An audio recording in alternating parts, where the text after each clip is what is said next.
Hello, folks, and thank you for joining us for this scene interview. I am Joanna McClurg, and I'm one of the BFI Film Academy Young Programmers.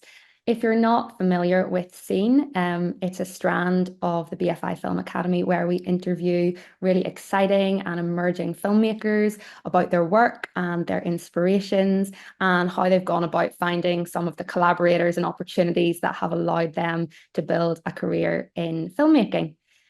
We used to run this strand on the Instagram Live, but due to a lot of technical difficulties, we have now made a little home for ourselves here on the BFI YouTube channel. So this season of Scene is titled Externalizing the Internal, and we are asking how our inner lives manifest in film and how it can kind of create this space for the blurring of the psychological and reality. Speaking of which, I am very, very pleased to introduce our guest for this week. It is Tom Hardiman, whose 2019 short film, Pitch Black Panacea, is very much interested in that blurred space between the psyche and reality and has a really creative approach to depicting the inner lives of its characters. So before I say hello to Tom and let him answer lots of questions for me, I'll give a little intro to him. Tom got his start in the film industry working in the art department on children's TV. He then went on to work in research and development with Emu Films before kind of coming to prominence as a writer-director with his 2015 short, Radical Hardcore, which if you haven't seen, you absolutely must see. It's kind of a steamy lesson in carpet making with a bit of romance thrown in, and it has a really awesome electronic score. He's also made a whole bunch of commercials and music videos, and in 2022 released his feature film debut, Medusa Deluxe, which some of you may have seen. But the film that we're really talking about today is Pitch Black Panacea, and it is a combination of 2D animation and live action. And it follows two characters who engage in an experimental lazy eye treatment. And they're strangers and they spend 10 days together in total darkness and isolation. So if you have not seen this film, we have a link to it in the BFI Film Academy Instagram account. So go check it out there. Assuming you have watched it, welcome, Tom. Hello. Thank you very much for joining us. Absolute privilege to speak to you. And I guess I'll just launch straight in and ask you to tell us a little bit about yourself and about this film. Well, that's a big question. I guess is it all right if I start specifically with the film? Please. Like Pitch Panacea was it was something that was sort of bubbling away in my head for a while. It came originally because my granddad was blind and I it was just quite a big part of my life when I was a kid because he was losing his sight, he had glaucoma, and he was sort of learning new lessons as he went through his blindness. And I think I sort of saw Derek Jarman's Blue at some point, and it resonates with me because of that. And I remember just thinking it was most obviously it's an incredible film anyway, but at the same time, it's got a crossover with a radio play because you only see a blue screen. And I just remember being blown away and thinking about it. As soon as I saw it, I kind of never stopped really thinking about it. And I just like those. I like those areas where you're trying to work out how you tell a story in a different way and how you're going to kind of it's not necessarily push cinema on, but how you're going to take the things that you've learned or been interested in cinema and kind of change the way they're used so they feel kind of fresh and interesting to you at the same time as, me telling an emotional narrative. I guess that's always the thing you're wrestling with. And that's where I got to with Pitch Black Panacea. And yeah, that was the starting point. Awesome. And when did you decide to tell this story in this way using animation? It's quite a gradual thing, I guess. Like you're always kind of putting different ideas together and things that you're interested in and trying to work out how they're going to function together and whether they're going to kind of collide in an interesting way or miss completely. And I don't know, like I come from an art background, and it's always been something that I like. I like collage art and I like not just collage in art, I like it in literature as well. So kind of like I like postmodernism. Like Ettore Sotsas was like a big deal for me, and like I like painters like Sigmar Polke. And then when I found there's a writer called Donald Barthelme who wrote like an erotic retelling of Snow White, and it was one of those things that every time someone says they found a book, they read it in a night. It was one of those experiences, and I mean it's very short, so it's not impressive to read it in a night. It's like 60 pages or something, but it was one of those where you're like, I couldn't believe what I was reading, and it's written in like 69, 70, and that kind of like burgeoning, I guess, like art inflected postmodernist moment, which I think the New Yorker's kind of connected to. That's how I heard of it, actually. I heard of him, sorry. And I found it was interesting because it felt like the way I was starting to inhabit like the digital virtual world or whatever you call the internet. Like, and it made me kind of consider that you could start to tell stories in a different way. And that's when I started to kind of look at collage in narrative more than just in art as what it was previously to me. And yeah, I started to kind of like, I had an interest in the Fleischer brothers. I had an interest in animation. This story kind of resonated with me. It's based on a true story and it kind of came to me. But obviously the link between my granddad and the Derek Jarman thing was the thing that kind of keyed me in. And then you're toying with ideas and you're trying to like create this structure where it kind of all comes together and it becomes a kind of, yeah, like hopefully like a vaguely original and unique experience for anyone watching. And I don't know, you get carried away. You fight you I guess you I don't know how to describe it. You get to like the top of a diving board and you dive off. Do you know what I mean? And you're building the board and eventually you've got it. And I don't know, maybe an egg timer is a better description. An egg timer is put on its side and it all goes like the information's here and then it all comes to that point. You're like, okay, I've got it, and then it all goes back out again when you make it. Maybe I don't know. That's Yeah, how it no, works in my head. interesting. I wonder whenever you're talking about collage, I wonder if it's something to do with creating like exciting contrasts and juxtapositions between things, because Yeah. I think that a lot of the themes in this film are very, they're dark. We're talking about darkness, literally. We're talking about hallucinations and people coming to sort of self-reckoning about, their how they're perceived in the world. But it doesn't feel like a dark film, partly because of the animations and also because of this sort of offbeat sense of humor that it has. So is that kind of, Thanks. Yeah, I'm glad that's yeah, how it comes across. is that sort of levity something that you try to maintain? Because I think it's true of a lot of your films that this sort of feeling Yeah. coming through.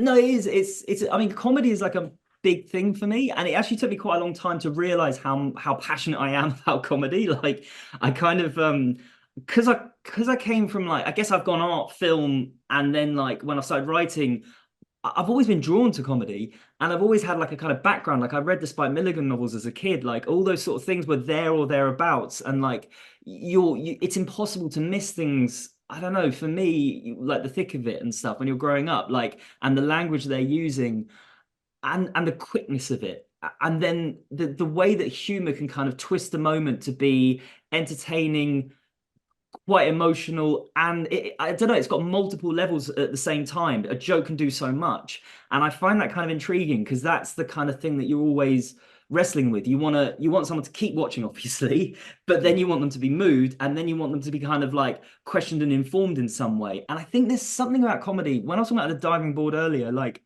I don't know, it might sound silly, but like there's something about going to a point of chaos where everything is like spinning plates and going to fall apart, and you suddenly feel kind of alive in what you're doing, like because you need to be kind of entertained when you're making it and writing it, and you get to that point of being like, yeah, wanting it to kind of almost collapse and putting it so far out there that yeah, you're left with almost, I don't know, balancing something right at the end, and then it's suddenly there, and you're like, okay, I don't know, you've got the super glue out, and it's all stuck together.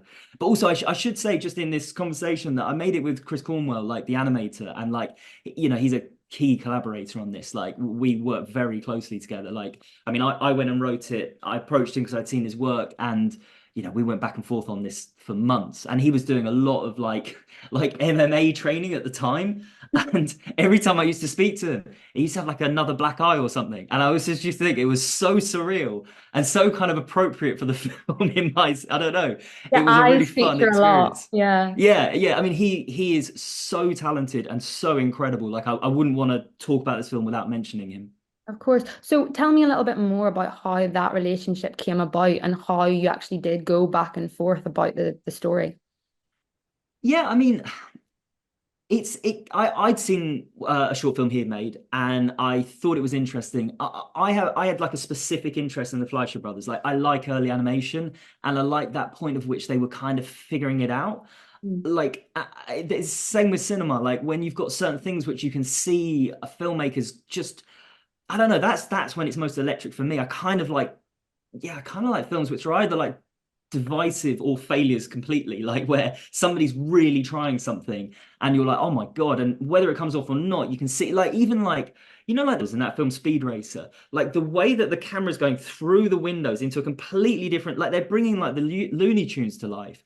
And Mm. like, I'm not sure it necessarily works, but like, I, it's incredible what they're trying to do and to do it on that scale. And then you see it in, I don't know, even in art house, like I think Happy Chaperone with Zero Thalco is like the kind of high watermark of any art house cinema for the last 2 decades, really. I think he's like just such an unbelievable filmmaker, and you get that feeling with him that it's again it just could all fall apart at some point, and that's when it's coming to life. And so yeah, the Fleischer brothers, I don't know, I just really admired them for a long time, and I was looking at this story thinking about how I could kind of bring animation into it because I knew they were going to go to a kind of like surreal kind of crazy place. I knew that was going to happen. Their imagination was going to take over. And then what you were talking about, the levity, there is something childlike about animation. And when you have that juxtaposition with something that's quite emotional and dark in a sense, you give it a different way in, and you give an audience a different way in. And I think that was what was on my mind because with all of them, I'm sorry, you interrupt like I'm giving a way too long answer here. No, no, it's fascinating. I think I'm going to pick up on something you said there Yeah, about the kind of like childlike way into these slightly darker or like complex stories. Um, and you mentioned about your grandfather dealing with blindness, mm, and I also heard in an interview you talked about you were talking about Medusa Deluxe, and you said about these childhood visits you would make to the hair salon with your mum and how yeah, this was sort of inspired your interest in hairdressing, but more so like just fashion and art and creativity in general. And then also watching your nieces engage with like yeah. YouTube tutorials, it being part of the inspiration behind the long takes. And so it sounds like, and correct me if I'm wrong, but it sounds like you quite often find yourself reaching back into childhood or like family personal memories to find little seeds of inspiration for things. Yeah, I mean, I've never actually considered it like that, to be honest. Because quite a lot of the things, like the Fleischer brothers came later, and the carpets came later. Like you're kind of amalgamating with different things. I think the one thing that's weird and interesting is sometimes you liked things as a kid. Like a lot of the stuff that you like gets pushed on you, and you kind of like, I think you reject quite a lot of it actually, especially like I don't know, I like Transformers a lot as a kid, and now I look at it just going, what, it's ridiculous, and it's just not interesting on any level. But like, you have other things sometimes where you kind of like, I think I've spoken about Nintendo and the way the camera moved around Mario, and like thinking about how they were doing that and how that would influence how we now film with iPhones when we're walking around, but how you then film in a narrative situation. And I think that's kind of interesting. But I also think like the way that Nintendo overall approach game making, like at the time when you're a kid, you just play it, you don't think about it. But then when you're suddenly looking at it in a slightly different way and you realize that they're kind of putting the game before the story, like everyone's always said, like, why is Marriage just this plumber? Like, what's the story? Who cares about the story? But there's actually something more going on there, like the way that they're teaching people to play the games and the way that we write and think about how an audience is going to be brought into the world and how being brought into a world is different in 2020 or to what it was in 1980. Like things move quicker, like people they've taken in more stories, especially whatever it is, TikTok or Instagram or any of them. Like I find myself like nearly in tears with every flipping Olympic medal victory at the moment, and it's so ridiculously quick.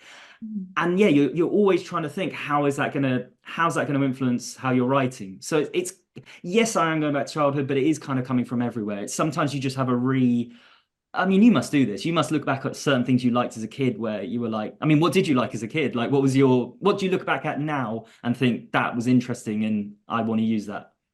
That's interesting.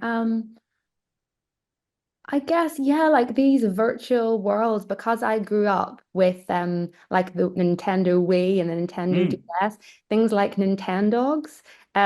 There's like so much weird emotion attached to that.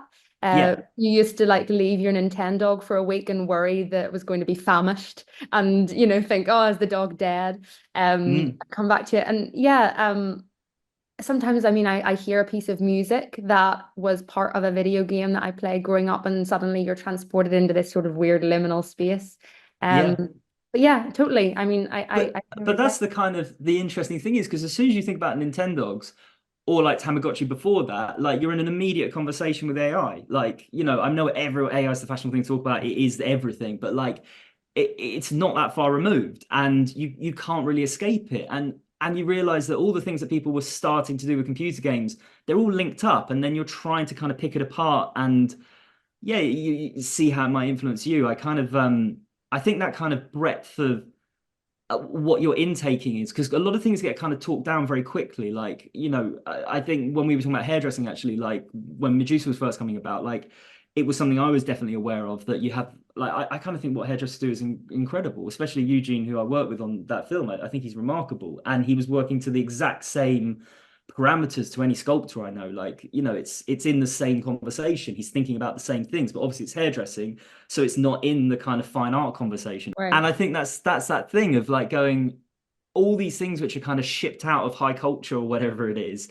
But how do you actually kind of just ignore all that and think about how you bring it back in, or at least look for what's the real creative root behind a lot of it? Like how can it be kind of like I guess recontextualized in some way and make someone interested whether you're making it or watching it or whatever. Anyway, that's something I think about a bit. And both, I mean, people talk about hairdressers being sort of like their largest part of their job potentially is being a bit of a therapist to people. Yeah. People sort of tell them all their woes.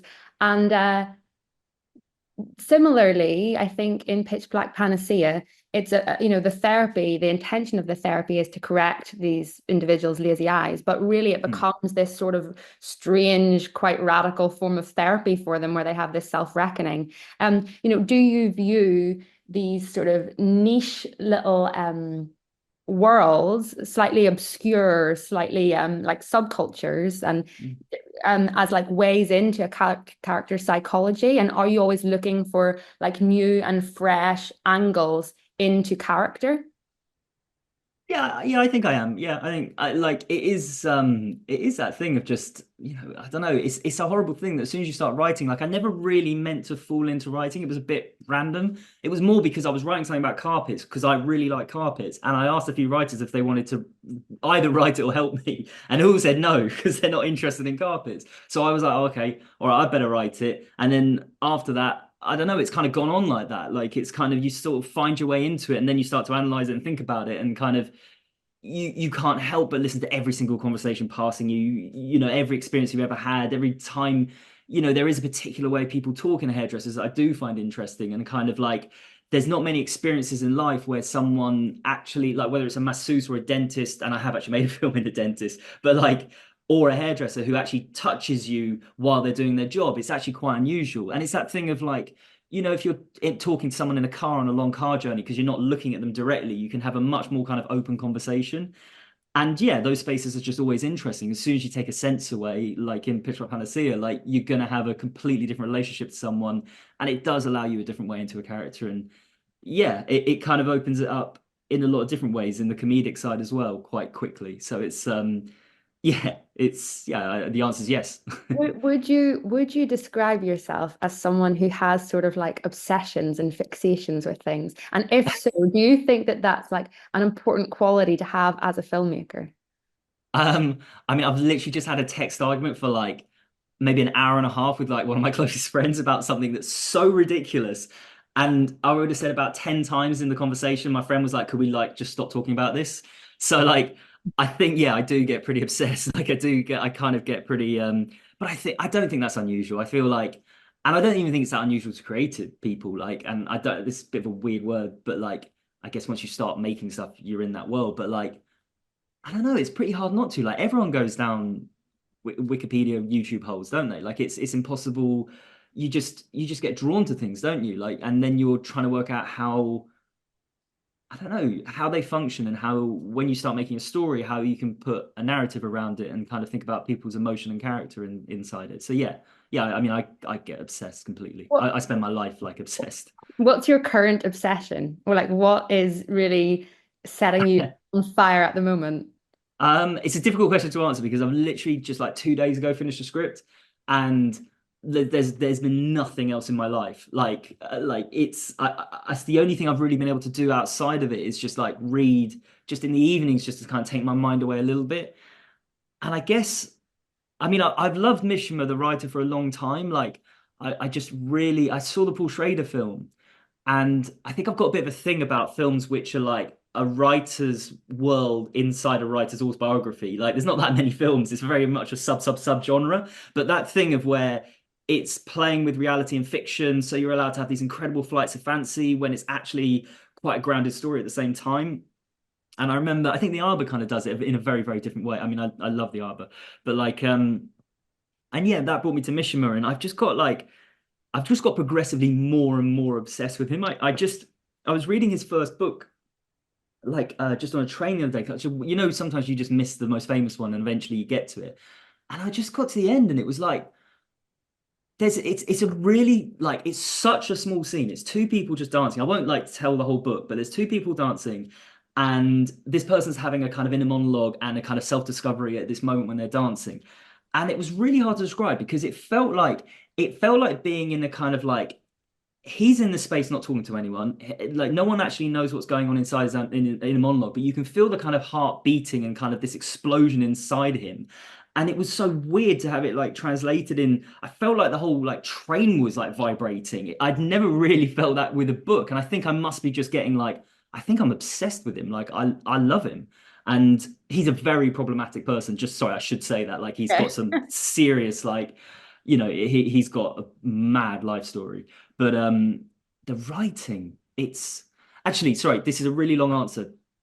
Can I say the one thing that I find really interesting about the writing, like on just one of the other books? Yeah.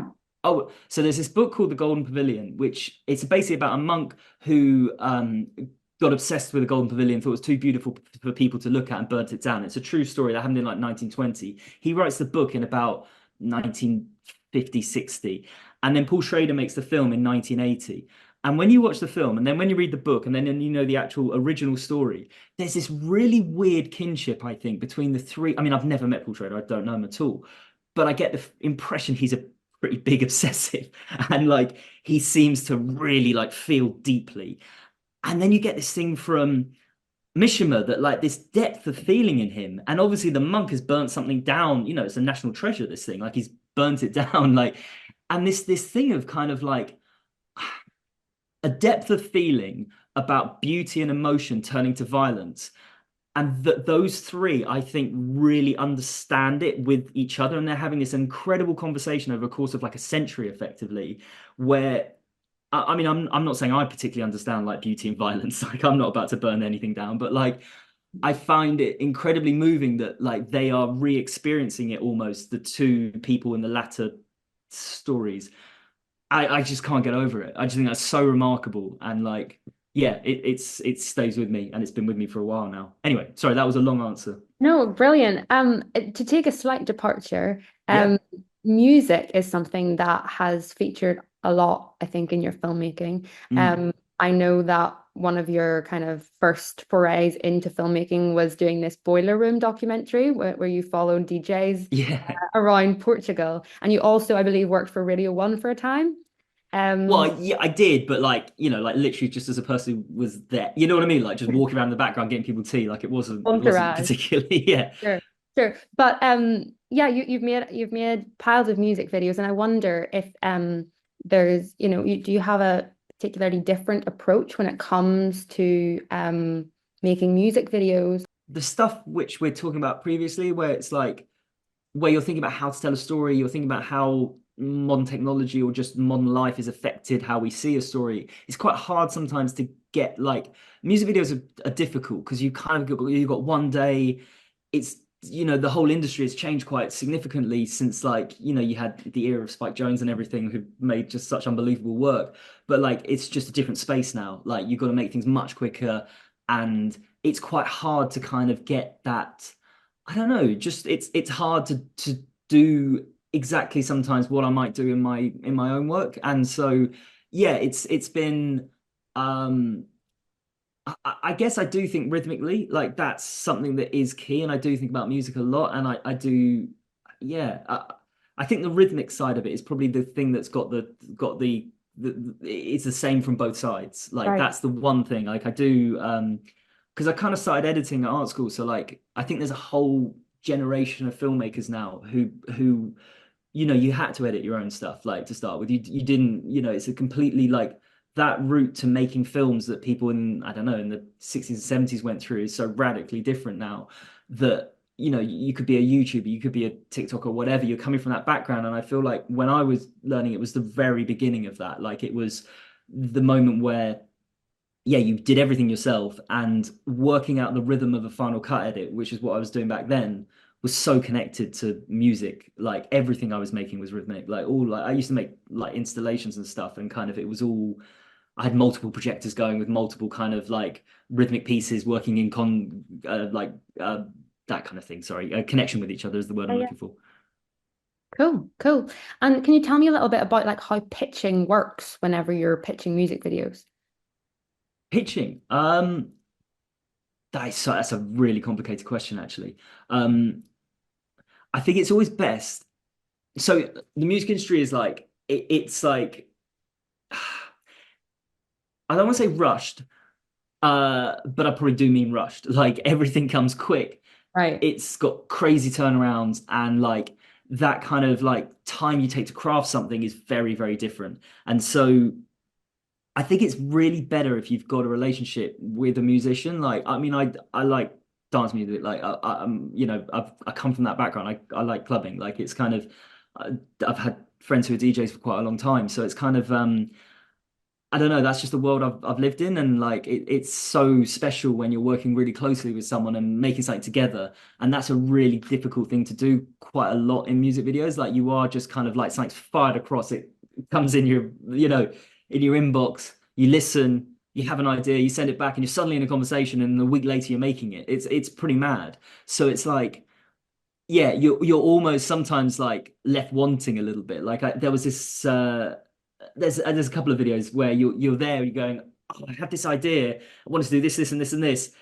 And if I just kind of like said, oh, I need this and this to do it, I could have done it. And sometimes you're so scared to do that because you kind of, yeah, it's intimidating. Like, you can't believe, like, when, the boiler thing you mentioned was the first time anyone had ever given me money to make anything, and I was terrified. I spent the whole time just like thinking, have I shot enough? Have I shot enough? And then I shot way too much. I shot an interview with a DJ, and he was such a lovely guy, like, so brilliant, gave us all the time possible. I didn't really realize I was going to be the one interviewing him. And like, I remember sitting in this interview thinking, God, this is so dull. Like, I'm boring, he's boring, everything's boring in this situation. And I shouldn't have been doing the interview. I'm not that person. That's not my, there's so many things you learn along the way from crazy mistakes that you make like that, you get there in the end. Obviously, I shot enough to make sure I got what I wanted. But I do remember certain experiences. It's hard not to remember the negative ones. Like, you're there just going, what Mm. was I thinking? And then other times you're like, I did a video for Joywave where it was kind of like a kind of one shot, and it was before I was doing Medusa, so they were kind of connected. I was learning about something, but it was like, an 80-foot crane off the back of a truck, and it was orbiting a car going all the way around and through and everything. And it was so mental. We had like, 8 people on the crane, 8 more people on the camera, all having to work in sync to get it together. And it was so incredible once it came. And, slight issue that it's been released in a form which doesn't have blood, and it was meant to have blood. So if you ever see it, please watch the one with blood. But Okay. like, yeah, like, I don't know. I want to give a positive answer, even though music videos are tough. Like, I think Right. anyone who does them, like, yeah, you do a pitch, you send it in, you hope to God it's going to work, you get in a conversation, and then I think, if I could say anything to anyone who's going to go down that route, try and make things with people you know, and also try and give yourself as much time as possible. and this is going to sound really stupid because it's so basic. It's just like logistics.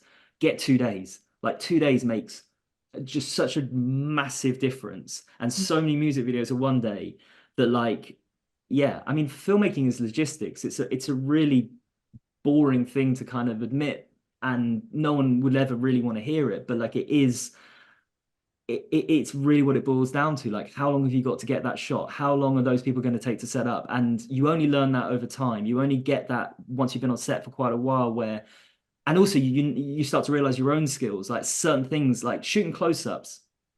Shooting close-ups is so hard. Like you're there going, okay, I've got an hour to shoot X, Y, and Z, and I've got to get 5 close-ups. Close-ups take forever. They are so slow. And I remember reading Edgar Wright talking about his first film, saying he'd really struggled to shoot close-ups and he knew they're going to be really important.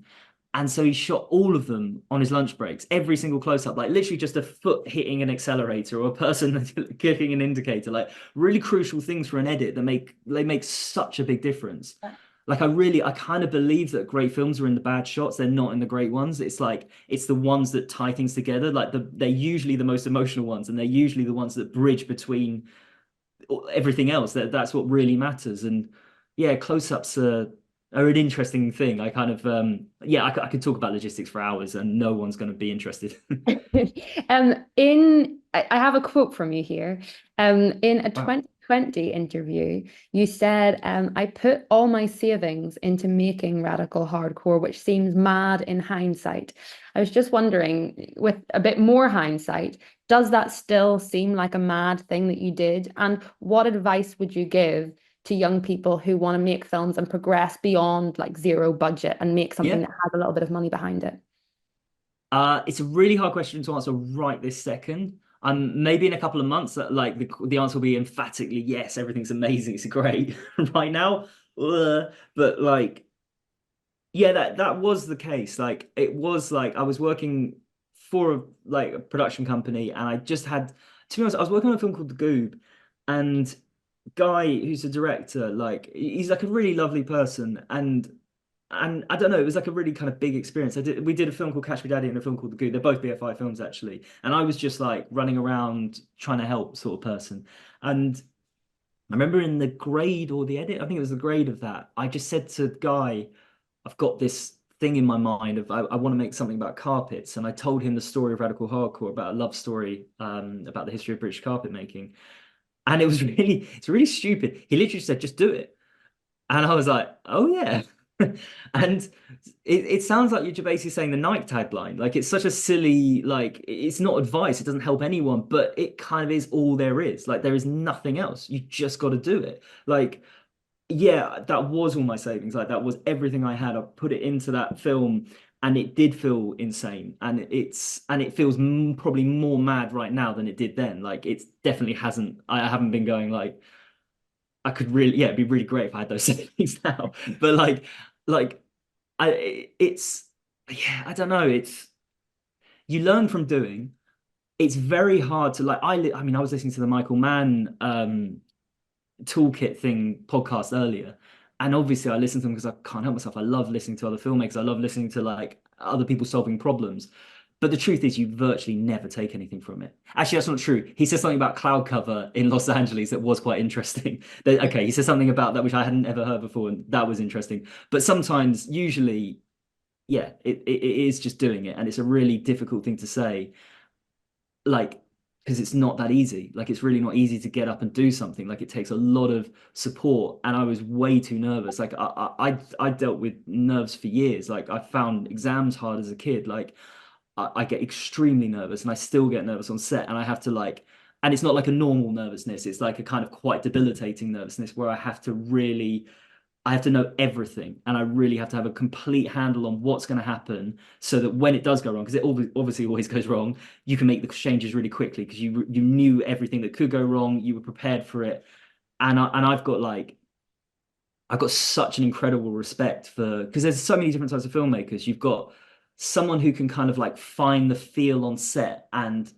feel their way through and then kind of build it in the edit. And I think it's just an incredible skill. At the same time, you've got people who come from an animation background who can see the entire film before they step on set. Like they can draw the whole thing. Like it's ridiculous. Like how on earth do you do that? Like I'm sort of in the middle. Like I'm very prepared. I know what I'm going to do. At the same time, I like to have a certain fluidity on set. So it is kind of having an understanding of yourself and how you work on set, I think is probably the most important thing. And you only get that from doing it. So I would just say, whatever you've got, whether it's a phone, whether it's it's just do it. Yeah.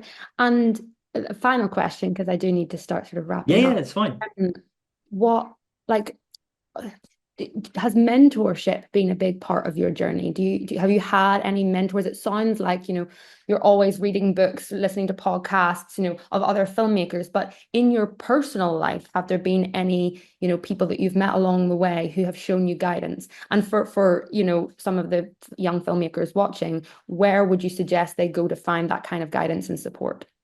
Yeah, it's a good question actually, and it's interesting because it's kind of hard to answer because sometimes you don't realize like 10 years later. Like I kind of have like a delayed emotional reaction. I feel like sometimes, and 5 years later, I've realized how so much someone helped me, and I have to thank them like weirdly belatedly. So like, yeah, I do think it's important. I feel like I feel like you can't like filmmaking's such a kind of team effort that you have to feel quite able to reach out. At the same time, you've got to remember that everyone's busy and they're not going to do that much to help you. But like just sometimes being there, like Guy literally just saying do it was all I needed. And like sometimes I guess it's a kind of like when you're at a point where you feel ready and you just get a bit of luck that a certain phrase or a certain bit of help, it kind of overlaps and it comes at the right moment and you can kind of kick on from it. There's basically, I think there's one side to it of like it's all on you. Like you do sort of just need to do it, and there's another side to it that like you cannot do it without anybody, without other people. So like Tony Grisoni is an incredible writer, like, and he's someone who I kind of like just came into contact with, and like I don't think he even knew me. Like I was on an email chain and like it came to me a job that was going and I went for the job, got it, and then I got to know him from that job. And then after that, he helped me get another job. And so it was like, and then like 10 years later, you're talking about films and scripts and like, and it's a bit like it's quite emotional because he came to see the film. And yeah, he's someone I really respect and really gets it and kind of like, but then, I mean, to be honest, Britain, we're quite lucky in certain regards with the infrastructure, and I think sometimes people don't realize how good and supportive all of the funding bodies are. Like, you've got from the BFI to BBC, Film 4, there's obviously more, and yeah, just how skillful the people that are at these places are. Like, it's one of those things in any creative industry, like, whether you're in art, whether you're in like, there's always going to be some kind of anger. Like there'll be people kind of going, oh, they're not doing this, they're not doing that. There's always kind of like discontent everywhere. But like I've been in the room with like as a development assistant with other filmmakers and listening to the notes that are coming and listening to the thought and kind of work that goes into it. And I think there is a sense that it's pretty special that we kind of are actually in that kind of ecosystem. And I think they're doing as much as, it it's hard to put it into words because it's so kind of like um you're literally sitting in a room talking about an idea, talking about a character, and sometimes it can literally just 2 words and suddenly it unlocks everything. But just having people who've got those skills in place and they're willing to give you their time is pretty amazing. And it's yeah, I'm obviously thankful for support I've had. It's but there's unfortunately 100 people work on a film. You're thankful to so many people, and some of them you've never even spoken to, and it's bizarre. And yeah, you try and be as thankful as you can, but I don't know, you're going to fail pretty miserably once you start kind of making something beyond just your friends as a crew, Yeah, which yeah. I don't know. Great. Well, thank you so, so much for your time. I think that's a good place to end. Is there Hmm. anything that we should be looking out for that's on the horizon? I'm literally just in the middle of like preparing something next. So yeah, in the horizon, hopefully. There's a Leo Reich comedy special I shot at the end of last year, which I love Leo and I'm really proud of it. I think it's like it's really nice to shoot something you didn't write and just be like the whole time, like comedians, you don't realize until you're watching them the skill and everything they go through, and just to be obviously you're bringing your kind of creative voice and doing stuff to try and make it, bring it to TV. At the same time, wow. And like, I think he's amazing. I love it. And anyone who gets a chance to watch that would be cool. Awesome. Awesome. Well, thank you for being so generous with your answers. I mean, the amount of like name drops of like cool like books that we should be reading and podcasts we should be listening to and like films that you think are great was awesome, because I know whenever I watch these interviews, I love like taking little notes of things to check out myself. So yeah, Oh, good. wonderful. If you're watching, please do join us for the next scene interview next week. But I hope you found this conversation really interesting and motivating as I did. And thank you very much. And bye bye for now.